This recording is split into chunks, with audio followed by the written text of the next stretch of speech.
నమస్తే మిత్రులారా, నేను మీ శ్రీనివాస్ చౌహాన్ అడ్వకేట్.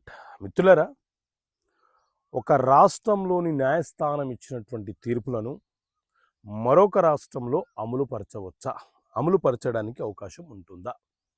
సో మిత్రులారా, మన దేశంలో సివిల్ వివాదాల పరిష్కారాల కోసం సిపిసి అనే ఒక సివిల్ ప్రొసీజర్ కోడ్ అనే చట్టాన్ని బ్రిటిష్ కాలం నుంచే అమల్లోకి తెచ్చారు.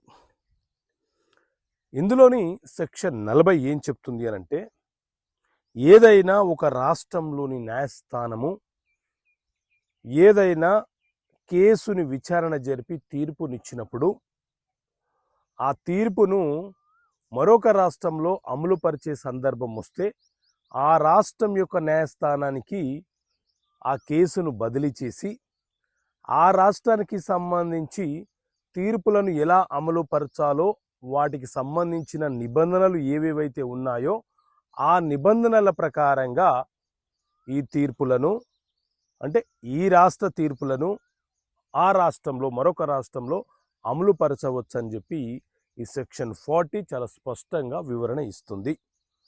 అయితే ఏ సందర్భాలలో ఈ తీర్పులను అమలుపరచవచ్చు అనంటే, సాధారణంగా మనం సివిల్ వివాదాలు అనంటే భూమికి సంబంధించిన ఒక కేసు ఫైల్ చేసేటప్పుడు భూమి ఏ న్యాయస్థాన పరిధిలోకి వస్తుందో అక్కడ మాత్రమే కేసు ఫైల్ చేస్తాము. కాబట్టి ఆ న్యాయస్థానమే ఆ తీర్పులను అమలుపరుస్తుంది. అంటే డిస్ప్యూటు ఏ ప్రాంతంలో ఉంటుందో ఆ ప్రాంతం ఏ న్యాయస్థాన పరిధిలోకి వస్తుందో అక్కడ ఫైల్ చేస్తుంటాం. కాబట్టి అక్కడే ఆ న్యాయస్థానాలు అమలుపరుస్తూ ఉంటాయి. మరి ఏ సందర్భంలో ఇతర రాష్ట్రాలకు డిక్రీలు బదిలీ చేయబడతాయి, అమలు చేయబడతాయి అని అంటే, అప్పు వసూలుకు సంబంధించినవి. మన వద్ద అప్పు తీసుకున్న వ్యక్తి వేరే రాష్ట్రంలో ఉన్న సందర్భాలలో మనం నివసిస్తున్నటువంటి ప్రాంతంలో కేసు ఫైల్ చేసినప్పుడు ఆ న్యాయస్థానం ఇచ్చినటువంటి తీర్పుని అతను ఏ ప్రాంతంలో ఉన్నాడు, అతని ఆస్తి ఏ రాష్ట్రంలో ఉన్నదో అక్కడ అమలుపరిచే సందర్భం వచ్చినప్పుడు ఈ సివిల్ ప్రొసీజర్ కోడ్ సిపిసిలోని సెక్షన్ 40 ప్రకారంగా ఈ తీర్పులను మనం అక్కడ అమలుపరచవచ్చని చాలా స్పష్టంగా వివరణ ఇస్తుంది. సెక్షన్లు చదవకుండా, నేను చెప్పిన అంశాన్ని తెలుసుకోకుండా కామెంట్లు చేయకండి మిత్రులారా. ఓకే మిత్రులారా, థ్యాంక్ యూ. జై హింద్. నమస్తే మిత్రులారా, నేను మీ శ్రీనివాస్ చౌహాన్ అడ్వకేట్.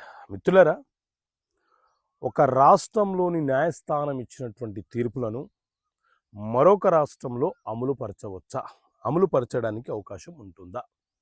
సో మిత్రులారా, మన దేశంలో సివిల్ వివాదాల పరిష్కారాల కోసం సిపిసి అనే ఒక సివిల్ ప్రొసీజర్ కోడ్ అనే చట్టాన్ని బ్రిటిష్ కాలం నుంచే అమల్లోకి తెచ్చారు.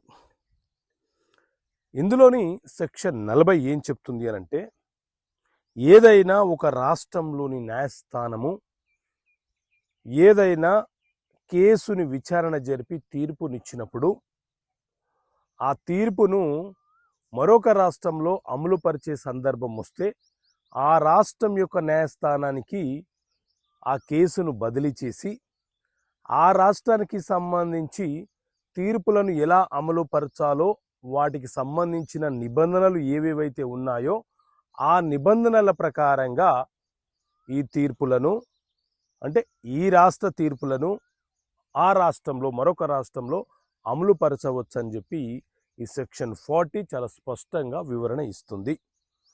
అయితే ఏ సందర్భాలలో ఈ తీర్పులను అమలుపరచవచ్చు అనంటే, సాధారణంగా మనం సివిల్ వివాదాలు అనంటే భూమికి సంబంధించిన ఒక కేసు ఫైల్ చేసేటప్పుడు భూమి ఏ న్యాయస్థాన పరిధిలోకి వస్తుందో అక్కడ మాత్రమే కేసు ఫైల్ చేస్తాము. కాబట్టి ఆ న్యాయస్థానమే ఆ తీర్పులను అమలుపరుస్తుంది.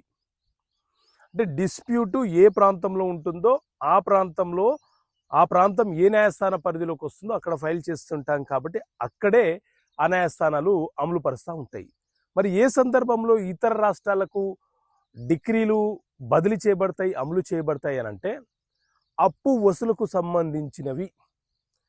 మన వద్ద అప్పు తీసుకున్న వ్యక్తి వేరే రాష్ట్రంలో ఉన్న సందర్భాలలో మనం నివసిస్తున్నటువంటి ప్రాంతంలో కేసు ఫైల్ చేసినప్పుడు ఆ న్యాయస్థానం ఇచ్చినటువంటి తీర్పుని అతను ఏ ప్రాంతంలో ఉన్నాడు, అతని ఆస్తి ఏ రాష్ట్రంలో ఉన్నదో అక్కడ అమలుపరిచే సందర్భం వచ్చినప్పుడు ఈ సివిల్ ప్రొసీజర్ కోడ్ సిపిసిలోని సెక్షన్ 40 ప్రకారంగా ఈ తీర్పులను మనం అక్కడ అమలుపరచవచ్చు అని చాలా స్పష్టంగా వివరణ ఇస్తుంది. సెక్షన్లు చదవకుండా, నేను చెప్పిన అంశాన్ని తెలుసుకోకుండా కామెంట్లు చేయకండి మిత్రులారా. ఓకే మిత్రులారా, థ్యాంక్ యూ. జై హింద్.